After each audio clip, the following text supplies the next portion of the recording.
The worst thing I ever heard wasn't an insult from a stranger. It was my daughter's voice, sharp and steady, cutting through the noise of a Christmas party, saying, "Mom, if you're going to keep living here, you need to start paying rent, or you should move out." 32 people heard her. No one stopped her. No one defended me. And what my daughter, Lena Carter, didn't know was this: the luxury condo she was standing in, the consulting firm she bragged about, a lifestyle she believed she had built on her own. I had quietly funded every inch of it. The music kept playing. Someone laughed too loudly. Glasses clinked. And while the party continued behind me, I stood there holding a serving tray, my hands trembling just enough that I had to set it down. I didn't argue. I didn't explain. I didn't embarrass her back. I simply nodded. And that night, while the smell of cinnamon and roasted hams still hung in the air, I made a decision that would change my daughter's life forever. The condo sat on the 19th floor of a high-rise overlooking Harbor Bay, all steel and glass and money. I'd been awake since dawn cooking, not because anyone asked me to, but because that's what mothers do. I basted the roast, baked bread from scratch, and even made Lena's favorite almond tart, the one she used to beg for when she was little. By 7:30 p.m., the place was full. Friends, co-workers, influencers, people who used words like portfolio and momentum without blinking. Lena stood near the windows in a tailored blazer, drink in hand, telling a story about landing a six-figure client. Her husband, Mark, hovered nearby, filming short clips for social media. "Holiday vibes," he muttered, panning the camera past the food, past me. I carried plates to the table when Lena's aunt touched my arm. "Ruth, sit down. You've done enough." Before I could answer, Lena called out, smiling but firm, "Mom, can you grab more ice? We're out." The room went quiet for half a second. Then life rushed back in. I did what I was told. Dessert came late. I placed the almond tart down gently, and that's when Lena cleared her throat. She stood, and everything changed. She talked about independence, boundaries, adulthood, about how hard it was to build a life with a parent still depending on you. Then she said the words, "Pay rent or leave." Her voice didn't shake. Mine did. I agreed with her, and I walked down the hallway without another word. Inside the guest bedroom, I packed a single suitcase. No goodbye, no confrontation, just silence. What Lena didn't know was that by agreeing with her, 2 days later, Lena would open her email and realize her entire life was about to collapse, and she would have no idea her own mother was the one who pulled the first brick. I didn't go far that night. I drove 15 minutes east, away from glass towers and valet lines, to a neighborhood Lena had never visited and never asked about. Ridgewood Point wasn't impressive. No skyline views, no rooftop lounge, just brick buildings, narrow streets, and porch lights glowing softly against the cold. I parked, grabbed my suitcase, and climbed the stairs to a third-floor walk-up. This apartment was small, one bedroom, a couch with a loose armrest, a kitchen table that rocked if you leaned on it too hard. It smelled faintly of old paper and lemon cleaner, and it was mine. I set the suitcase down and stood there longer than necessary, letting the silence settle. For 3 years, I had played the role of the dependent mother, the woman who needed help, the quiet presence in the background of Lena's success story. This place reminded me who I really was. On the wall above the couch hung a framed photograph of my late husband, Daniel. It was taken years ago at a roadside diner during a rainstorm. He was laughing, head tilted back, coffee forgotten in his hand. Daniel used to say, "If we ever help our kids too much, we'll rob them of the chance to find out who they are." I sat down hard on the couch. Turns out, I had done exactly that. People think wealth comes from luck or connections or big breaks. It doesn't. It comes from patience. Daniel and I started with $6,200 in savings back in 1997. No inheritance, no safety net. We bought a rundown duplex in West Calder, the kind people cross the street to avoid. We fixed it ourselves, rented it, waited, reinvested, over and over again. No vacations, no luxury cars, no flashy anything. 41 years later, Carter Residential Group owned 31 properties across the state. Estimated value, $142 million. Lena thought I was living under her roof because I had nowhere else to go. The truth was far worse. I had let her believe she didn't need me. I barely slept. When the sun rose, pale and cold, I made coffee and watched steam fog the window. At 9 a.m., I got dressed, put on my old navy coat, and drove downtown. The office building sat quietly on Hawthorne Avenue, unmarked, deliberately forgettable. Inside, everything was familiar. The receptionist nodded once. No greetings needed. Evan Brooks, the managing director, stood when he saw me. "You're sure about this?" he asked. I didn't hesitate. "Yes." Our attorney, Marianne Lowe, slid her laptop across the table. Documents filled the screen. Lena's condo lease, the company car, the corporate credit card, all under my name, all funded by my silence. Evan leaned back. "If we pull this all at once, Ruth, she's going to feel it." I looked at my reflection in the glass wall behind him. Older, tired, steadier than I'd ever been. "She needs to," I said. Marianne placed 3 documents in front of me. Termination notices. I picked up the pen and signed. At exactly 8:30 the next morning, Lena would receive 3 emails, and within hours, the life she thought was unshakable would begin to unravel. I sent the emails at 8:30 a.m. sharp. Then I waited. No dramatic music, no satisfaction, just the quiet hum of my old refrigerator and the sound of traffic drifting up from the street below. I made tea and didn't drink it. The cup sat untouched on the table, steam disappearing long before my nerves settled. At 10:12 a.m., my phone rang. It was Evan. "She's panicking," he said without preamble. I closed my eyes. What does she know? Only what's on paper. The lease non-renewal, the vehicle recall, the credit line suspension. He paused. "She thinks it's a mistake. Good. Mistakes can be fixed. Lessons can't." By noon, Lena had called the property manager twice. By 1, she'd emailed corporate support, demanding answers. By 2, she was pacing the lobby of her building, phone pressed to her ear, trying to sound calm, while everything beneath her feet cracked. Evan kept me updated. "She keeps saying, there must be some confusion. I've never missed a payment." I pictured her face. Controlled, confident, used to things bending back into place. "They're not bending this time," I said. The next morning, December 29th, Evan called again. "The car's been collected." I inhaled slowly. "How did she take it?" She argued, said it was hers. They showed her the registration. Company owned. Temporary authorization revoked. I imagined Lena standing on the curb in her wool coat, heels clicking uselessly against concrete, watching a car she called hers disappear down the street. For the first time, my chest tightened. Not regret, grief. That afternoon, Marianne called. The credit card was declined at a boutique on Delmar Street. Her husband tried to smooth it over, couldn't. Did she ask who did this? Yes. And we told her the truth. Carter Residential Group. I smiled faintly. A name she'd never paid attention to.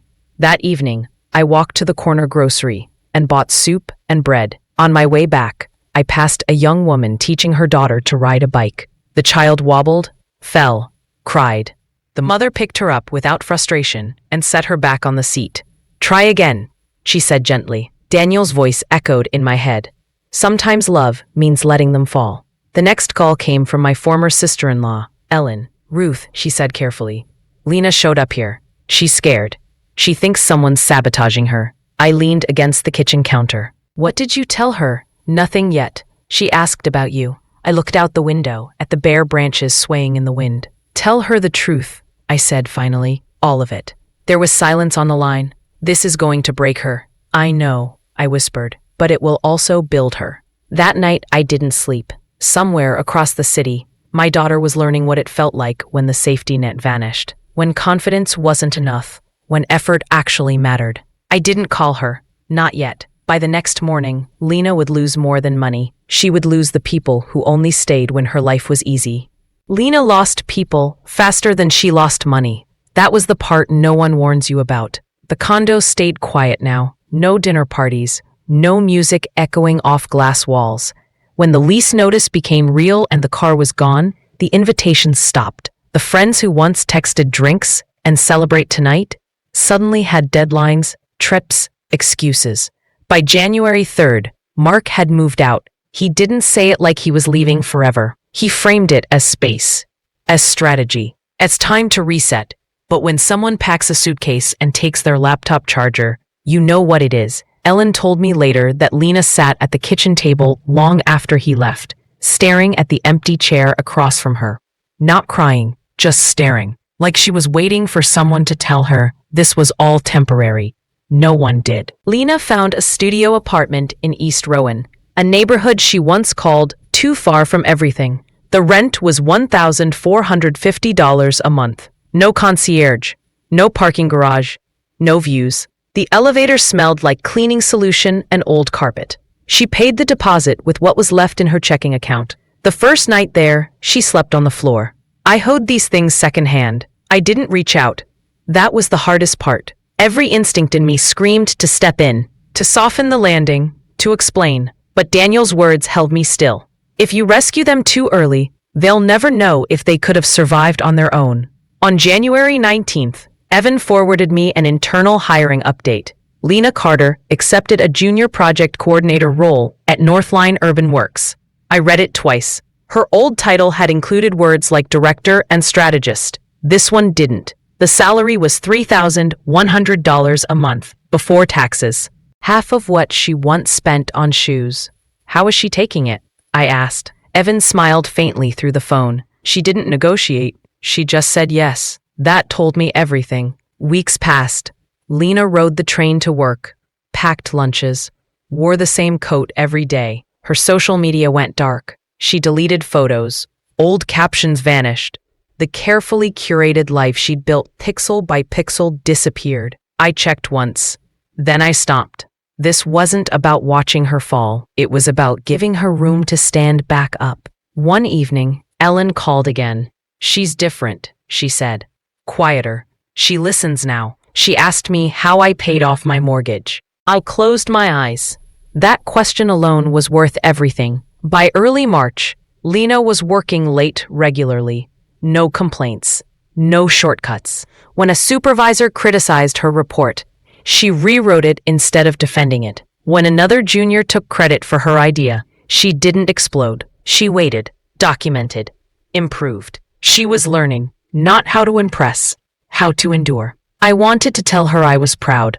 I didn't, not yet. In late spring, Lena would walk into a boardroom to present a project, unaware that the woman sitting at the far end of the table already knew exactly who she had become. The email came through on a quiet Tuesday in late May. Subject: Community Redevelopment Proposal, Presentation Scheduled. I stared at the screen longer than I needed to. Presenter: Lena Carter. Role: Project Coordinator. Location: Carter Residential Group, Conference Suite C. Date: June 14th. Time: 1:30 p.m. She had no idea. As far as Lena knew, Carter Residential Group was just another mid-sized firm, a logo on paperwork, a name buried in legal lines. She didn't know I was the founder, didn't know I still chaired the board, didn't know that every major decision still crossed my desk. Evan had kept that promise. I closed my laptop and walked to the window. The city looked different in late spring, softer, less sharp around the edges. I wondered if Lena felt the same way yet. The day of the meeting, I arrived early. I chose a seat at the far end of the table. No nameplate, no introduction, just another executive in a gray jacket. My hair was pulled back, my expression neutral. Evan leaned toward me. You sure about this? I nodded. She deserves to be seen for who she is now, not who she used to pretend to be. At exactly 1:32, the door opened. Lena walked in. She stopped, just for half a second. Her eyes landed on me, widened almost imperceptibly, then steadied. She didn't smile, didn't look away. She adjusted her folder and kept walking. Good. She'd learned not to run. Good afternoon, she began, voice calm. Today I'm presenting a mixed-use redevelopment proposal for Brookside Terrace. 48 residential units, ground floor community services.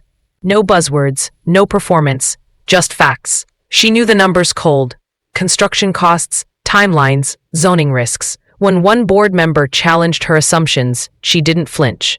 She explained, When another questioned feasibility, she admitted the risk and proposed mitigation. This wasn't the daughter who once bragged at Christmas. This was a woman who had been tested. Then Evan asked the question that mattered.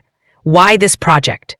Lena paused. When I lost my apartment, she said carefully, I moved into a building where half the tenants were one missed paycheck from eviction. I met families who worked full-time and still had nowhere stable to land. Her eyes flicked to me. I used to think success meant security for myself. Now I think it means building it for others. My throat tightened. How much of your own money are you investing? I asked. She looked directly at me. Everything I've saved since February, $9,500. A murmur moved through the room. I raised my hand. Approved. One by one, the board followed. Evan smiled. Congratulations, Lena. Project lead. She exhaled slowly. Controlled. Earned. As the meeting ended, she approached me. Thank you, she said quietly, for the questions. They mattered. You earned every answer, I replied. She didn't call me mom. Not yet. 2 months later, a phone call in the middle of the night would force me to choose between pride and time, and I wouldn't have the luxury of waiting anymore. July bled into August quietly, too quietly. Lena threw herself into the Brookside Terrace project. Evan sent me weekly updates. She was early to site meetings, stayed late reviewing budgets, asked questions no one her age usually thought to ask. The contractors respected her, not because she was charming, but because she listened. I read every report twice, sometimes 3 times. I never commented. The first pain hit on August 11th, while I was standing at the sink, washing a single coffee mug. It wasn't dramatic, just pressure, like someone pressing a thumb into my chest and holding it there. I sat down, waited. It passed. I told myself it was stress, or age, or nothing worth worrying about. That lie lasted 4 days. On August 15th, Ellen called. You sound tired, she said. I'm fine. She didn't believe me. She never had. Have you spoken to Lena yet? No. A pause. Ruth, pride is a lonely thing to keep company with. I stared at the framed photo of Daniel on the wall. He would have agreed with her. I know, I said, but knowing and acting aren't the same thing. The pain came back on August 17th, stronger this time. I was still at the office. It was past 9. The building was nearly empty. I was reviewing Lena's revised budget when my left arm went numb. I reached for my phone. Her name sat there on the screen. Lena Carter. My thumb hovered. Just tell her you're proud, Ruth. Tell her you love her. The room tilted. The phone slipped from my hand and hit the desk with a dull crack. Then, everything went dark. I woke up under harsh lights and antiseptic air. A doctor stood over me. Calm, but direct. You had a cardiac event. Stress-induced. You're stable, but you're lucky. 0. What time is it? I asked. 2:11 a.m. My mouth was dry. My daughter. I need to call my daughter. The nurse hesitated, then nodded. What's her name? I didn't need to look at the phone. I knew the number by heart. At 2:17 a.m., Lena's phone rang. She answered on the 3rd ring. She arrived at the hospital breathless, hair pulled back hastily, eyes wide with fear. She stopped in the doorway when she saw me hooked to monitors, tubes taped to my chest. Mom, she whispered. I tried to sit up. Pain flared. She crossed the room in 3 steps and grabbed my hand. I'm here, she said. I'm here. Her hand was rougher than I remembered. Calloused. Working hands. I'm sorry, she said, voice breaking. For Christmas. For everything. I squeezed her fingers weakly. You learned, I said. That's what mattered. Tears slid down her face. She didn't wipe them away. I thought I lost you. You didn't, I whispered. You found yourself. She stayed, all night, and for the first time since that Christmas, I knew the silence had done its job. When the sun rose, I would finally tell Lena the one truth I'd been hiding, and it would change how she saw her past forever. Morning came softly. The machines around me beeped in slow, steady rhythms. Pale sunlight filtered through the blinds, striping the hospital wall. I hadn't slept much, but I felt lighter, like something heavy had finally been set down. Lena was still there, curled awkwardly in the chair beside my bed, her jacket folded under her head, one hand resting on the edge of the mattress, as if she was afraid I might disappear if she let go. I watched her breathe. When she stirred, her eyes snapped open immediately. You're awake, she said, relief rushing into her voice. I didn't plan on leaving, I replied. She tried to smile. It didn't quite work. Later that morning, after the doctor left and the room grew quiet again, Lena leaned forward. Mom, she said carefully, there's something I need to understand. I nodded. Ask. She hesitated, then finally said it. Why didn't you stop me? The question hung between us. Why did you let me believe I was doing everything on my own? Why let me humiliate you like that? Why disappear instead of telling me the truth? Her voice wasn't angry, it was honest. I took a slow breath, feeling the ache in my chest, not from the heart attack, but from the memory. Because I saw doubt growing in you, I said. Every time someone hinted that your success came from me, you pulled away. You worked harder, but you didn't believe it was yours. She frowned. That's not true. It was, I said gently. You were terrified of being seen as the woman who only made it because her mother helped her. Lena's jaw tightened. I wanted you to know, I continued, deep in your bones, that you could survive without me, that you could fail and still rebuild something real. She looked down at our hands. But you broke me, she whispered. I know, I said, and I hated myself for it, but I didn't want you to love me because I had money or influence. I wanted you to choose me because I'm your mother. Her shoulders shook. I wasn't the woman I thought I was, she said. No, I replied. You're better now. You're real. She squeezed my hand hard. And the company? She asked quietly. I met her eyes. It was always mine. The lease, the car, the credit card, all of it. The realization hit her like a wave. Her breath caught. Then she nodded slowly. That's why it all fell apart at once. Yes. She let out a broken laugh. You dismantled my life. I dismantled the illusion, I corrected. You built everything since then yourself. She wiped her cheeks. I don't hate you. I closed my eyes, relief washing through me. Before she left that night, Lena leaned down and pressed her forehead to mine. I'm not going anywhere again, she said. Good, I whispered. Neither am I. 8 months later, on the same holiday that once tore us apart, Lena would walk into my apartment with something in her hands that neither of us expected. 8 months passed. Not loudly, not dramatically, just steadily, the way real change always does. I recovered slowly. Cardiac rehab twice a week. Morning walks when the weather allowed. Lena drove me to appointments at first, then insisted I walk on my own. We learned each other again in small, ordinary ways. Grocery runs, shared meals, long conversations that didn't circle the past, only the present. She never asked for help. That's how I knew the lesson had stuck. On December 24th, exactly 1 year after the night she told me to pay rent or leave, Lena came over for dinner. Not the condo, not a restaurant, my apartment. She showed up with a paper bag from the bakery downstairs and a bottle of cheap red wine. This place smells like you, she said, smiling softly. I laughed. That's probably the soup. We ate at the small kitchen table, knees almost touching. No guests, no performance, just us. Snow fell outside the window, quiet and heavy. After dinner, Lena reached into her bag and pulled out an envelope. She slid it across the table. I need you to take this, she said. I opened it. A check. $96,000. 1 year, she explained. Back rent. Market rate, plus what I never paid.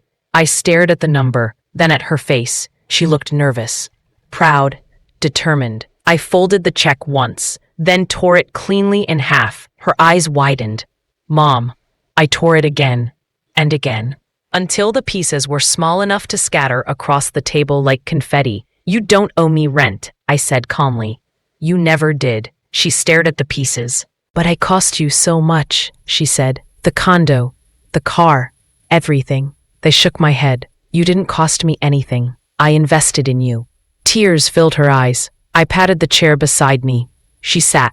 What you paid me back with, I continued, was effort, humility, work. That's the only return I ever wanted. She leaned into me, head against my shoulder, and for a moment, she was my daughter again. Not a project lead, not a survivor, just Lena. Later that night, she told me about her life now. She still lived in East Rowan, still took the train, still saved every extra dollar. Brookside Terrace had broken ground in October.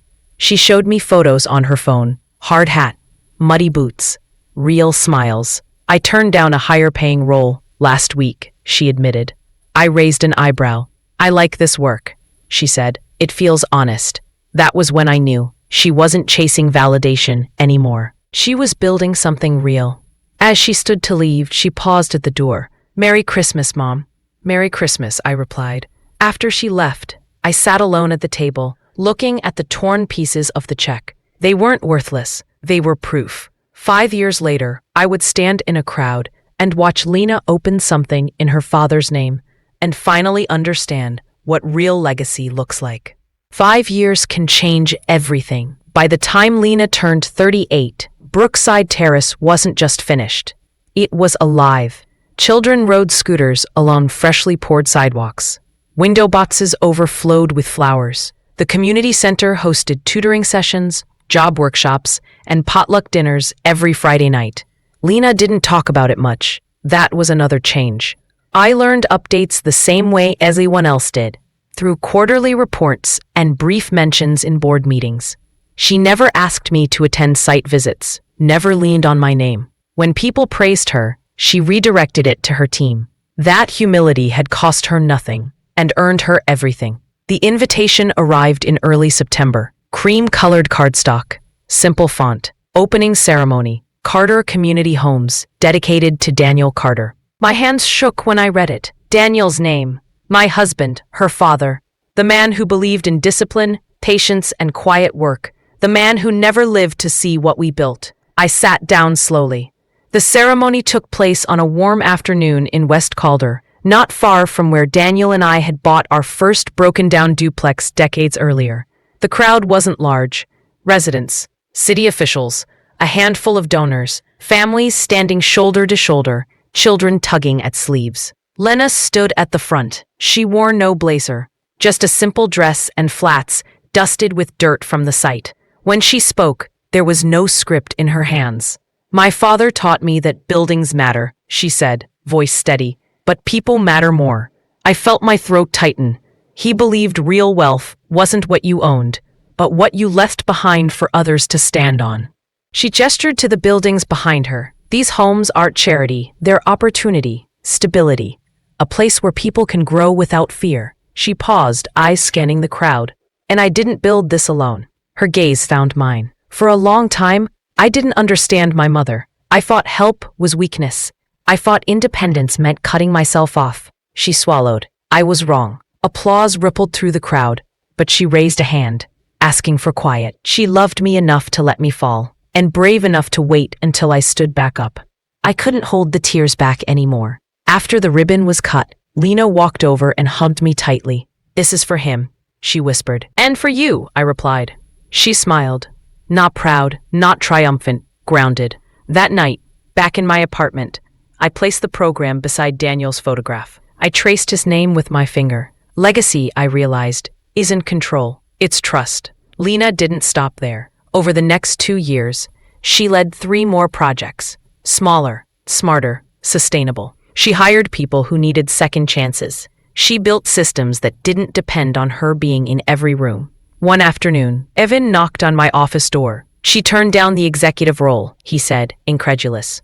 "Why?" I asked, already knowing. "She said leadership isn't about titles.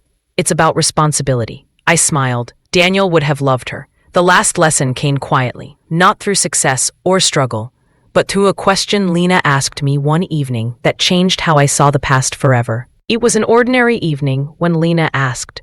No ceremony, no build-up, just soup simmering on the stove and rain tapping against the window. She was sitting at my kitchen table, sleeves rolled up, reviewing notes for a meeting the next morning. I was drying dishes, moving slowly the way I always did now. The apartment was quiet in that comfortable, earned way. "Mom," she said suddenly, not looking up, "can I ask you something?" "Of course." She hesitated. That alone caught my attention. "Did you ever regret it?" she asked. "What you did, leaving, taking everything back." I set the towel down. This wasn't a defensive question. It wasn't accusatory. It was careful, like she was afraid of the answer. I sat across from her. "Yes," I said honestly. "And no." She finally looked up. "I regretted the silence," I continued. "Every single day. I regretted not telling you I loved you while you were struggling. I regretted not stepping in when I knew how lonely you were. She nodded slowly. But, I said, I never regretted believing you could survive it. Her eyes softened. I was so angry, she admitted. Not just at you, at myself, at how much of my confidence was borrowed. That's why it had to fall apart, I said. Borrowed confidence never lasts. She leaned back in her chair, thinking. I used to think strength meant never needing anyone, she said. Now I think it means choosing who you need. And when. I smiled. That's wisdom. It comes expensive, she laughed quietly. I paid tuition. Later that night, as she gathered her things to leave, Lena paused at the door. There's something else, she said. I've been offered a board seat. My eyebrows lifted. Not here, she added quickly. A non-profit housing coalition. No salary, just responsibility. And? I said yes. I nodded. Good. She studied me for a moment. You're not worried I'll lose myself again? I shook my head. You won't. Because now you know who you are, without the applause. She smiled at that. After she left, I sat alone for a long time. I thought about the woman I'd been before that Christmas. Careful, quiet, hiding behind generosity, afraid that setting boundaries would cost me my daughter. Instead, avoiding them almost did. I also thought about Lena, about how easily that night could have gone differently, how close we'd come to never repairing what broke. Time is cruel that way. It doesn't announce its limits. The next morning, I opened my calendar and circled a date 6 months away. A reminder to myself, say it sooner, don't wait, because lessons can be taught without silence. And love should never be rationed like discipline.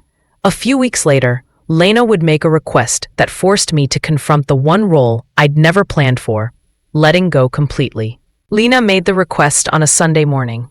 She arrived earlier than usual, hair still damp from the shower, carrying 2 coffees instead of 1. She set mine down gently, like she already knew the conversation might bruise something. I've been thinking, she said, sitting across from me. That phrase used to worry me, now it didn't.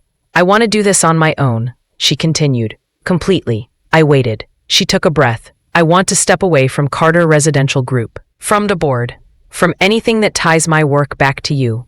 There it was. Not rejection. Independence. Real independence. I felt the old instinct rise in my chest, the urge to protect, to advise, to remind her of risks and structures and safety nets. Instead, I asked, what does on your own look like? She relaxed slightly, grateful I hadn't shut down. I want to start something smaller, she said. Community first, fewer units, slower growth. I've saved enough. And I have partners who believe in the mission, not my last name. I nodded. That's not running away, I said. That's choosing your lane. Her eyes filled just a little. You're not angry? No, I replied honestly. If you stayed because of me, I would have failed you.